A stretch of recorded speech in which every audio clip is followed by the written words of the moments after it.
আপনাদের সবাইকে স্বাগত জানাই জার্নাল পর্যালোচনায়। সঙ্গে আছি সৈয়দ ইশতিয়াক রেজা। এখন আর কোনো সংশয় নেই, কোনো লুকানো ছাপানো বিষয় নয় এটি।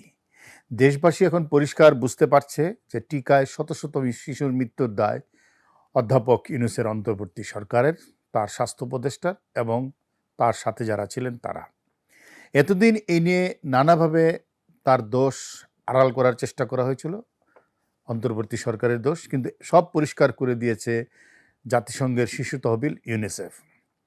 বলতে গেলে দেশের হামের প্রাদুর্ভাবে প্রতিনিয়ত শিশুর মৃত্যুর প্রেক্ষাপটে অন্তর্বর্তীকালীন সরকারের সময় টিকা ব্যবস্থাপনা নিয়ে যে সমালোচনা ছিল, তাতে সেই আগুনে ঘি ঢেলে দিয়েছেন ঢাকায় ইউনিসেফের প্রতিনিধি রানা ফ্লাওয়ার্স। বুধবার রাজধানীতে এক সংবাদ সম্মেলন করে তিনি বলেছেন, টিকার ঘাটতি নিয়ে মোহাম্মদ ইউনূস সরকারের স্বাস্থ্য মন্ত্রণালয়কে 5 থেকে 6টি চিঠি পাঠিয়েছেন তারা এবং বৈঠক করেছেন কমপক্ষে 10টি। রানা ফ্লাওয়ার্স আরও বলেছেন, আমার সামনে হয়তো সবগুলো তারিখ এখন নেই এবং আমার ধারণা সেটা তদন্তে বেরিয়ে আসবে, তবে আমি জানি 2024 থেকে 2026 সালের ফেব্রুয়ারি পর্যন্ত 5 থেকে 6টি চিঠি আমি দিয়েছি। এতদিন স্থানীয়ভাবে নানাভাবে বিচ্ছিন্নভাবে নানা অভিযোগ করা আসছিল। এর আগে আপনারা জানেন সায়েন্স ম্যাগাজিন, বিজ্ঞানভিত্তিক সায়েন্স ম্যাগাজিনও রানা ফ্লাওয়ার্সকে উদ্ধৃত করে এই কথাটি বলেছিল এবং সেটি বাংলাদেশের জাতীয় দৈনিকগুলোতে রিপোর্ট হয়েছিল। তবে অনেকে সেই রিপোর্টকে অতটা গুরুত্ব দিতে চাননি। এখন ইউনিসেফের বক্তব্যের পর আন্তর্জাতিক পর্যায়ে এটি এখন সর্বজন স্বীকৃত অভিমত যে বিগত অন্তর্বর্তী সরকারের কোনো দুরভিসন্ধি অথবা দায়িত্বহীন অমানবিক গাফিলতির কারণেই বাংলাদেশের আজ শত শত শিশুর প্রাণহানি ঘটছে। এ ব্যাপারে সেই সরকারের প্রধান ডক্টর মোহাম্মদ ইউনূস, স্বাস্থ্য উপদেষ্টা নূরজাহান বেগমের সরাসরি সম্পৃক্ত থাকার অভিযোগও উঠছে। এখন সবই এখন চাক্ষুষ ঘটনা এবং ব্যাপক ভিত্তিক মানুষের মধ্যকার আলোচনা। বিভিন্ন মানুষ নানা জায়গায় বিক্ষোভ মিছিল করেছে, বিভিন্ন রাজনৈতিক দল এ নিয়ে কথা বলছে, টেলিভিশন টকশোতে কথা হচ্ছে, সংবাদপত্রে অভিমত লেখা হচ্ছে এবং সবই কিন্তু বোঝা যাচ্ছে যে একটা সমাধান অথবা যারা দায়ী তাদের একটা শাস্তি চান মানুষ।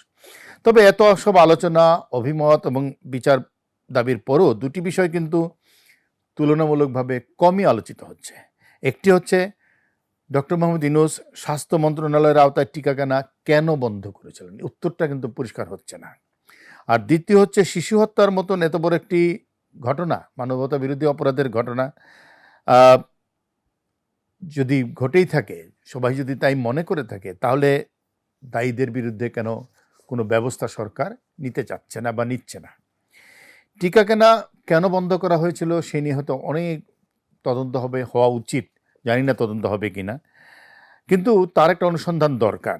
একটু পিছনে ফিরলে দেখা যায় 2006 সালে অধ্যাপক ইউনূস প্রতিষ্ঠা করেন গ্রামীণ হেলথ কেয়ার সার্ভিসেস লিমিটেড। এর আওতায় রয়েছে গ্রামীণ কল্যাণ নামের স্বাস্থ্যসেবা নেটওয়ার্ক, চক্ষু হাসপাতাল, nursing college, health technology institute সহ অনেক কিছু। অন্তর্বর্তী সরকার বিদায় নেওয়ার পর মোহাম্মদ ইউনূস বর্তমানে এই ব্যবসাগুলো নিয়ে সক্রিয় আছেন এবং ফেসবুকে প্রায় এগুলোর আপডেট পাওয়া যায়। বিশেষ করে এই গ্রামীণ হেলথ কেয়ার ব্যবসার গতি বাড়াবার সক্রিয়তা বিশেষভাবে লক্ষণীয়। ফেসবুকে দেখা যাচ্ছে তিনি বাংলাদেশের চিকিৎসা সেবা সংক্রান্ত ব্যবসা সম্প্রসারণ করতে চাচ্ছেন সামাজিক ব্যবসার নাম দিয়ে এবং বিদেশের বিভিন্ন সংস্থার সাথে এই নিয়ে চুক্তিও হচ্ছে। প্রশ্ন উঠতে পারে, তবে কি গ্রামীণ হেলথ সার্ভিসকে কোনো কারণে টিকা আনার সুযোগ করে দেওয়ার জন্যই ইউনিসেফকে সরিয়ে উন্মুক্ত দরপত্রের মাধ্যমে টিকা কেনার চেষ্টা হয়েছিল? একমাত্র তদন্তই পারে এর উত্তর দিতে, আমরা জানি না। গত 15ই মার্চ থেকে হাম ও হামের উপসর্গে মৃতের সংখ্যা 500 ছুঁই।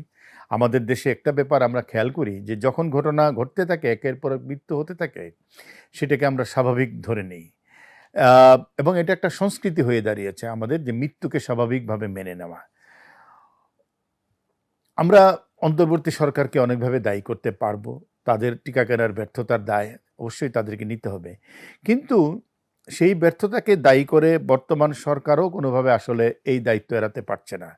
আমাদের স্বাস্থ্যসেবা যে কতটা নাজুক সেটা এ ঘটনায় প্রকাশিত হয়েছে এবং একথা বলতেই হয় যে এতদিন আমরা অতীতেও অতীতের সরকারগুলো যে ধরনের উন্নয়নের কথা বলেছে, কিন্তু স্বাস্থ্যসেবা যে এতটা নাজুক অবস্থায় রেখে গেছে সেটাও কিন্তু প্রতিফলিত হচ্ছে।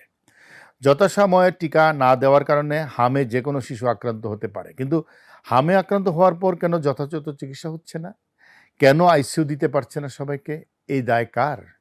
আর শিশুদের চিকিৎসা করাতে গিয়ে কত পরিবার যে নিঃস্ব হয়ে যাচ্ছে, সেই বিষয়টা কি কারো নজরে পড়ছে? একটি দেশে নিছক প্রতিরোধযোগ্য একটা প্রতিরোধযোগ্য সংক্রামক ব্যাধিতে আক্রান্ত হয়ে একসঙ্গে শত শত শিশুর প্রাণ যাওয়া কোনো স্বাভাবিক ঘটনা নয়। এটি একটি জাতীয় বিপর্যয়। আর এই বিপর্যয়ের পেছনে যাদের উদাসীনতা, ব্যর্থতা আছে, আমরা তাদেরকেই দায়ী করতে চাই। তবে একই সাথে বাংলাদেশের স্বাস্থ্য খাতের যে কাঠামোগত দুর্বলতা রয়েছে সেটিও কিন্তু দেখিয়ে দিল এবারের হামে শিশুর ঘটনা। যখন প্রতিরোধযোগ্য রোগে শিশুদের জীবন শেষ হয়ে যায়, তখন বুঝতে হবে স্বাস্থ্য খাতের মূল ভিত আসলে নড়বড়ে হয়ে গেছে, ভেঙে গেছে। শিশুদের মৃত্যু তো কেবল একটি পরিসংখ্যান নয়, প্রতিটি মৃত্যুই এক একটি পরিবারের স্বপ্নভঙ্গ। স্বাস্থ্য মন্ত্রণালয়ের নীতি নির্ধারকদের ঘুম কি ভাঙবে? আজকের মতো এখানেই শেষ করছি। সবাই ভালো থাকবেন।